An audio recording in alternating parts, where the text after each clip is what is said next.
വൈദ്യുതി ഇവിടെ ഉണ്ട്.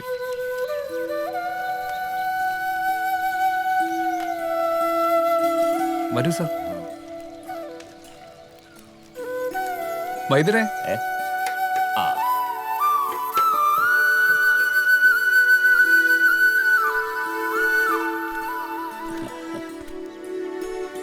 ഞാൻ മാത്യു മാഞ്ഞുര, വൈഫാണ്. ഹരി പറഞ്ഞിരുന്നു വരുമെന്ന്. വരൂ, നമുക്ക് അങ്ങോട്ടിരിക്കാം. ഞാൻ ഇത്തിരി പണിത്തിരക്കില്ലായിരുന്നു. ഇരിക്കൂ, പറയൂ.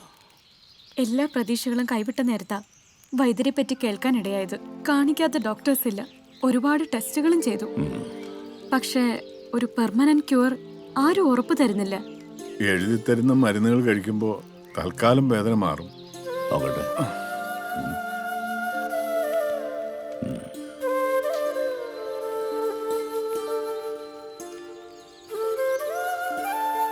അയ്യോ, വേദനിക്കുന്നുണ്ടോ? ഇല്ല.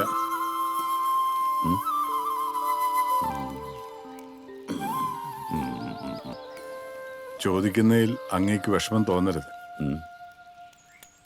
പല ഡോക്ടർമാർ ശ്രമിച്ചു നോക്കിയതിനപ്പുറം അങ്ങേക്ക് എന്തെങ്കിലും ചെയ്യാൻ പറ്റുമോ? പ്രതീക്ഷയ്ക്ക് എന്തെങ്കിലും വഴിയുണ്ടോ? അഭൗമമായ പാരമ്പര്യ ശാസ്ത്രമാണ് ആയുർവേദം.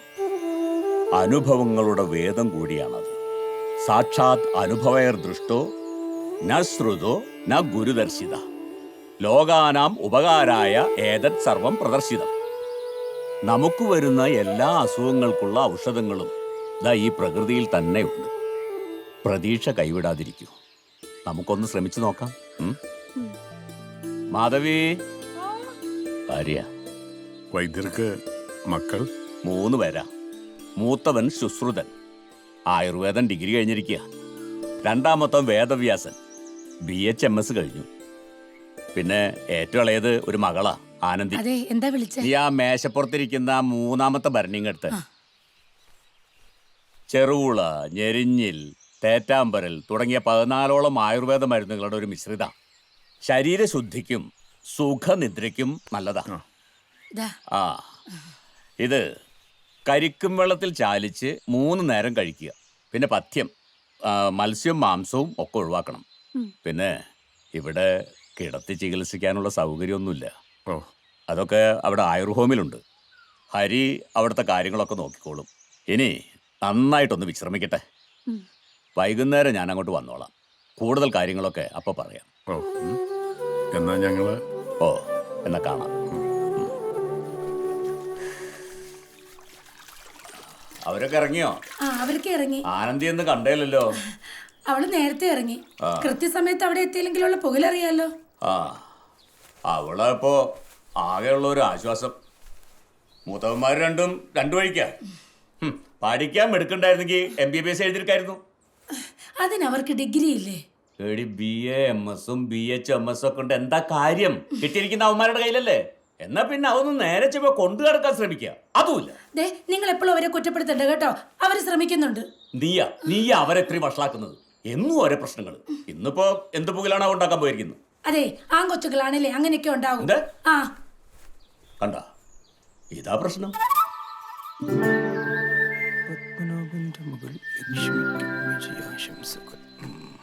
ഡോക്ടറെ, എന്താമേ? വൈദ്യര് വീട്ടിലുണ്ടോ? അച്ഛൻ വീട്ടിലുണ്ടല്ലോ. എന്തു പറ്റി? തീരെ വയ്യ. മരുന്ന് ഞാൻ തരാം. എന്താ സുഖം? അയ്യോ, ചതിക്കല്ലേ മോനെ. ഞാൻ വൈദ്യരെന്ന് വാങ്ങിച്ചോളാം. അതും പോയി.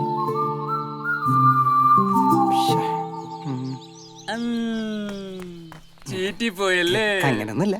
ഈ കുട്ടി കൊള്ളാല്ലേ. നമ്മുടെ മസ്കറ്റ് പത്മനാഭ ചേട്ടന്റെ മോള. വലിയ സൈക്ലിംഗ് ചാമ്പ്യനാ. നമ്മുടെ നാടിന്റെ അഭിമാനമാണ് അവള്. അഭിനന്ദിക്കണം. അഭിനന്ദിക്കണം. അതിനിങ്ങനെ പടത്തിലോട്ട് നോക്കി നിന്നിട്ട് എന്താ കാര്യം ഡോക്ടറെ? ദോ അവളവിടെ നിന്ന് കസർത്ത് കാണിക്കുന്നുണ്ട്. കണ്ടില്ലേ?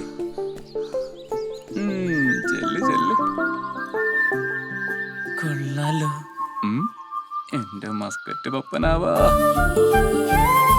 മുഖം കാണാൻ പറ്റുന്നില്ലല്ലോ. അതെ, അതെ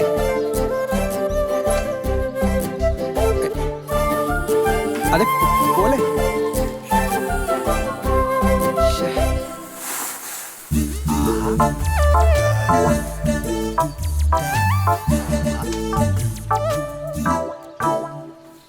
അവിടെ ഞാലിപ്പൂവമ്പഴത്തോപ്പിൽ ഒരു എന്താ പീതാംബര ഇന്ന് തേപ്പൊന്നും ഇല്ലേ? തേപ്പല്ല വാർക്ക. അതെങ്കി അത് ഇന്ന് നമ്മുടെ ദിവാരഞ്ജന്റെ വീണ്ടും വാർക്കലാണേ. അപ്പൊ ജസ്റ്റ് അവിടെ ചെന്ന് തല കാണിക്കണം, അപ്പൊ തന്നെ തിരിച്ചു പോകണം. പിന്നെ ഇന്ന് എന്റെ ഭാര്യ ഗൾഫിൽ നിന്ന് വരും. ആഹാ, ആ സന്തോഷത്തിനൊരു ചായ എടുക്കട്ടെ. ചായേ ഇവിടെന്നാ? ഇന്നലെ ഒരു ചായ കുടിച്ചതിന്റെ കേട് ഇപ്പോഴും മാറിയിട്ടില്ല. അതിന്റെ അനുഭവിച്ചോണ്ടിരിക്കണേ ഞാൻ. എന്നാ നമുക്ക് കുടിക്കണ്ട. ശരി. ഓ എന്റെ പീതാംബര, കടിക്കരുത്, അത് വിഷമാണ്. ഇതവിടെ എന്റെ പീതാംബര. ചേട്ടാ, ഈ വറുത്ത എണ്ണയിലിട്ട് പിന്നെയും പിന്നെ ഇങ്ങനെ വറുത്ത അത് കഴിക്കുന്ന ആൾക്കാർക്ക് ക്യാൻസർ വരില്ലേ? എന്റെ പീതാംബര. ആ ആയുർവേദ ഡോക്ടർ തന്നെ ഉണ്ടല്ലോ.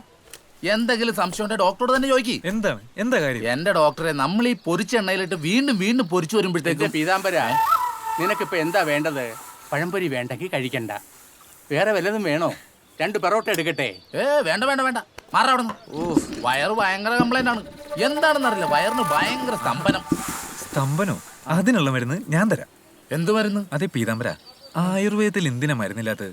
നിന്റെ ഈ വയറിന്റെ സ്തംഭനമൊക്കെ മാറ്റി നല്ല ദഹനവും വിശപ്പും ഒക്കെ കിട്ടും. വിശപ്പുണ്ടാവും പിന്നല്ലാതെ. ഒരു കാര്യം ചെയ്തേ, ആ വായം തുറന്നേ, പറഞ്ഞേ ഒരല്പം ആ ആ ആ ആ ആ. കൊള്ളാല, കുറച്ചും കൂടി കുടിക്കാം. അതിന്റെ ആവശ്യമൊന്നുമില്ല. അല്ല, ഇത്തിരി പെട്ടെന്ന് സമരം മാറിയാല. ദൈവമേ, അത് ഇച്ചിരി കൂടി. അടിപൊളി. ചേട്ടാ, ഒരു കുറ്റി പുട്ടു ആ പപ്പടം ഇങ്ങോട്ട്. അത് റെഡി. മരുന്ന് പെട്ടെന്നൊരു വിശപ്പ് വന്നാ എടുക്ക്. പെട്ടെന്ന് പെട്ടെന്നത്. കൊണ്ടുപോവാ. ശരിക്കും വിശപ്പുണ്ടല്ലേ? പുട്ട് തിന്നുമ്പോ പപ്പടം കൂട്ടി പിടിക്കണം. ഇങ്ങനെ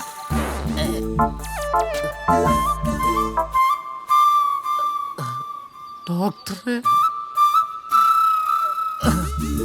സ്തംഭനത്തിനൊരു ഇളക്കം പോലെ. അങ്ങനെ വരാൻ വഴിയില്ലല്ലോ. ചായ. ശങ്കരേട്ടാ, എന്താ ഒന്ന് നോക്കിയേ. എന്താ പീതാംബര? കുറച്ച് വെള്ളം. എന്ത് വേണം? ചൂടുവെള്ളം വേണോ പച്ചവെള്ളം വേണോ? ഏതായാലും കുഴപ്പമില്ല, കുറച്ച് കൂടുതൽ എടുത്തോ.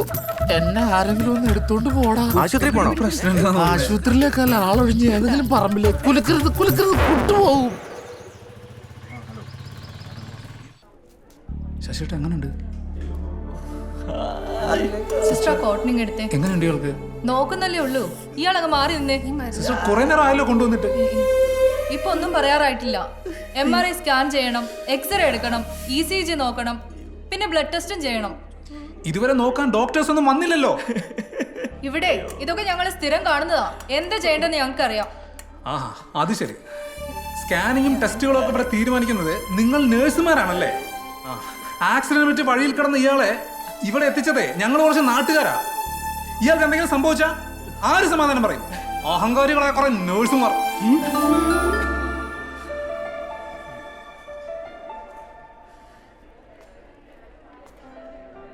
അതെ, നിങ്ങളൊന്ന് പുറത്തിറങ്ങി നിൽക്ക്. ഞങ്ങൾ ഈ പേഷ്യന്റ് ഒന്ന് നോക്കിക്കോട്ടെ പ്ലീസ്. ഇതൊക്കെ ചെയ്യേണ്ടതേ ഡോക്ടറല്ലേ? എവിടെ ഡോക്ടർ? ഡോക്ടർ വിളി. ഇത് ഇവിടെ കിടന്ന് ഒച്ചയും ബഹളമൊന്നും ഉണ്ടാക്കാൻ പറ്റില്ല. വേറെ പേഷ്യൻസ് ഉള്ളതാ. താൻ പുറത്തേക്ക് ഇറങ്ങിയെന്നേ. എന്നെ പുറത്താക്കാൻ നോക്കല്ലേ. കൂടുതൽ വേഷം കണ്ട് എടുത്തോ ഞാൻ നാട്ടുകാരെ കൂട്ടും. മനസ്സിലായോ? പിന്നെ താനത് ചെയ്യും, എന്നിട്ടാവാൻ ബാക്കി. അത് മാത്രമല്ല, എല്ലാ ചാനലുകാരെ ഞാൻ ഇവിടെ വിളിച്ചു കയറ്റും. ആശുപത്രി എന്ന ബോർഡും വെച്ച് നിങ്ങൾ ഇവിടെ ചെയ്യുന്ന എല്ലാ കൊള്ളരുതായ്മയും ഈ ലോകം മൊത്തം അറിയട്ടെ. താൻ പേടിപ്പിക്കല്ലേ. എക്സ്ക്യൂസ് മീ, ഒരു മിനിറ്റ് ഒന്ന് വന്നേ. ഒരു കാര്യം പറയട്ടെ, ഞാനേ ഇവിടുത്തെ മാനേജറാ. കളിക്കല്ലേ?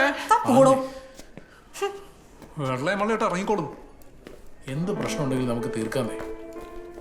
ആ ഇതേ ഡോക്ടർ എത്തിയല്ലോ. ആ ചെല്ലേ. ശരി. പിന്നെ എന്റെ പൊന്നു സാറേ, ആളുകളോട് പെരുമാറാൻ അറിയാത്ത ഇതുപോലുള്ളവന്മാരെ നിങ്ങൾ ഈ ഹോസ്പിറ്റലിൽ വെച്ചാ ഈ ഹോസ്പിറ്റൽ പൂട്ടിപ്പോ. വായട്ടാ, താഴെ വെയിറ്റ് ചെയ്യും.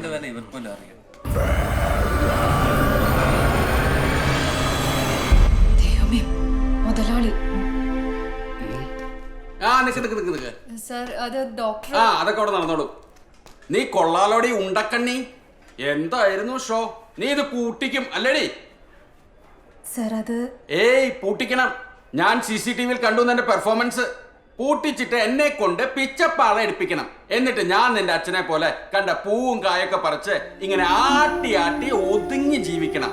അതാണോ മോക്ക് വേണ്ടത്? എടി കൊച്ചേ, അതിനെ ഈ പുഷ്കര മുതലാളിയെ കിട്ടില്ല. ഇതേ ജോർജ് കുട്ടി ഇറക്കി ചെയ്യുന്ന പരിപാടിയാ. പറ്റില്ലെങ്കിൽ നിർത്തി പോയിക്കോ. എടാ ഉണ്ണാക്ക, നീ എവിടുത്തെ മാനേജറാടാ? ആ നാവാലി ചെറുക്കൻ പറഞ്ഞു കേട്ടില്ലേ? പുഷ്കരന്റെ ആശുപത്രി പൂട്ടിക്കും പോലും നീ ഒക്കെ അത് നോക്കി ഇന്നലോടാ. എവിടാ ചെറുക്കൻ? വെയിറ്റിംഗ് റൂമിലിരിപ്പുണ്ട്. ഞാൻ ഡീൽ ചെയ്തോളൂ സാർ. ഡീലിങ്സ്? അപ്പൊ മോളെ, നീ ജോലിയിൽ നിൽക്കുന്നോ അതോ ഇത് പൂട്ടിച്ചിട്ടേ പോവുള്ളോ? പറ്റില്ലെങ്കിൽ നിർത്തി പൊക്കോടി. എന്താടി നോക്കുന്ന? ഹെഡ് നഴ്സേ, നീ നേരത്തെ പറഞ്ഞില്ലേ ഈ എക്സ്റേയും സ്കാനും ECG-യും എല്ലാം എടുപ്പിച്ചിട്ട് വിട്ടാ മതി. ശരി. ആ പോകോ. നീ ഒന്ന് ഇങ്ങോട്ട് വന്നേ. അവന്റെ ഷർട്ടും ഷൂസും സ്വർണവാച്ചും മാലയും. നിനക്കെന്താ ലോട്ടറി അടിച്ചോ? പറയടാ.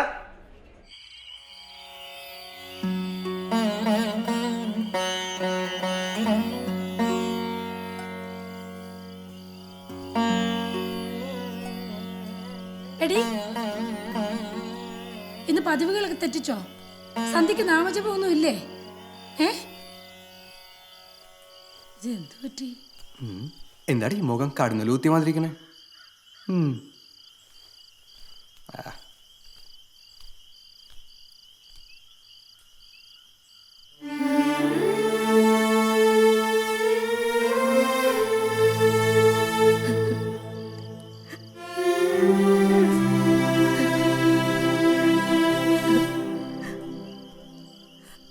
മോളെ,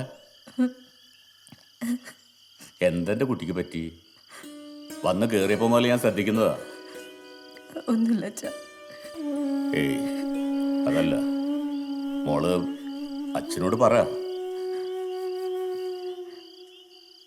ഇന്നും ഹോസ്പിറ്റലിൽ പ്രശ്നങ്ങളായിരുന്നു.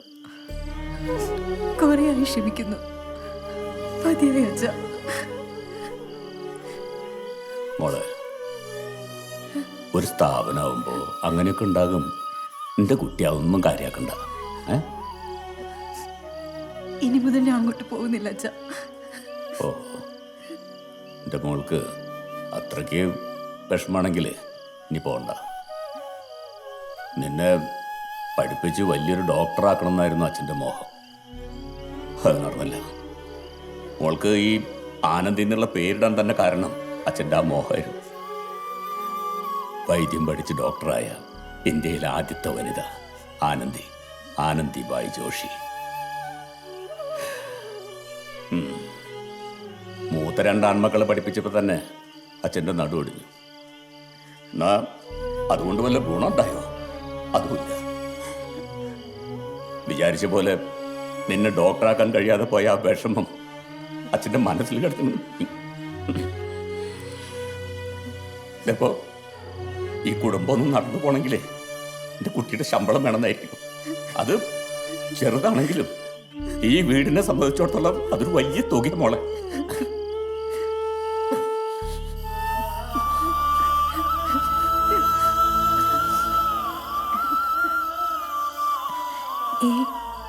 എനിക്ക് വിഷമമൊന്നുമില്ല അച്ഛാ. ഞാൻ പോവാതിരിക്കാനോ? നല്ല കാര്യായി. അച്ഛൻ്റെ ആനന്ദിബായി ജോഷി നാളെയോ ഹോസ്പിറ്റലിൽ പോകും.